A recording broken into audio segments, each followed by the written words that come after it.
তো ad hoc committee গঠনের খবর প্রচারিত হচ্ছে। এ ধরনের ভিত্তিহীন ঐতিহ্যবাহী চট্টগ্রাম মোহামেডান স্পোর্টিং ক্লাবের বিষয়ে আইন ও এখতিয়ার বহির্ভূত হস্তক্ষেপের প্রতিবাদে চট্টগ্রাম মহানগর মোহামেডান স্পোর্টিং ক্লাবে এক সংবাদ সম্মেলনের আয়োজন করা হয়। সংবাদ সম্মেলনে বক্তারা বলেন, চট্টগ্রাম মোহামেডান স্পোর্টিং ক্লাব ও ঢাকা মোহামেডান স্পোর্টিং ক্লাব দুটি সম্পূর্ণ পৃথক ও স্বতন্ত্র প্রতিষ্ঠান।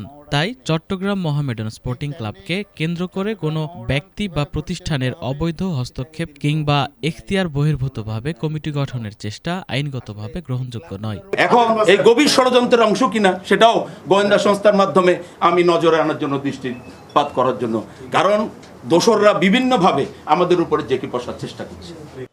ক্লাবের সাধারণ সম্পাদক মোশাররফ হোসেন দীপ্তি বলেন, প্রধানমন্ত্রী prime minister gold cup football tournament উদ্বোধনের প্রাক্কালে চট্টগ্রামের ঐতিহ্যবাহী একটি ক্লাবকে ঘিরে বিভ্রান্তিকর তথ্য প্রচার ও অযাচিত বিতর্ক সৃষ্টি একটি পরিকল্পিত ষড়যন্ত্রের অংশ বলে তারা মনে করছেন। মাননীয় প্রধানমন্ত্রী চট্টগ্রাম থেকে উনি prime minister gold cup football tournament উদ্বোধন করবেন। এই সময়ে আমরা যারা জাতীয়তাবাদী দলের দর্শনের রাজনীতি করি, আমাদের বুকে আঘাত।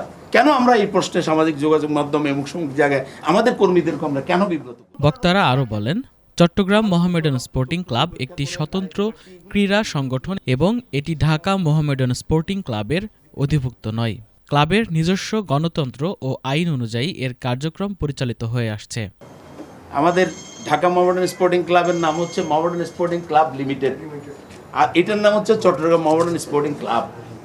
যদি আমরা তাদের অধিভুক্ত হইতাম, আমাদের গঠনতন্ত্র আছে, তারপরেও মনে করতাম তাদের অধিভুক্ত হইলে আমার এই ক্লাবের নাম হইতো Chattogram Mohammedan sporting club limited. সংবাদ সম্মেলনে উপস্থিত ছিলেন ক্লাবের সভাপতি সৈয়দ শাহাবুদ্দিন শামীম, মহাসচিব মোহাম্মদ শওকত আজম খাজা, সাধারণ সম্পাদক মোশাররফ হোসেন দীপ্তি, চট্টগ্রাম মোহামেডান স্পোর্টিং ক্লাবের খেলোয়াড়, সদস্য ও সমর্থকরা।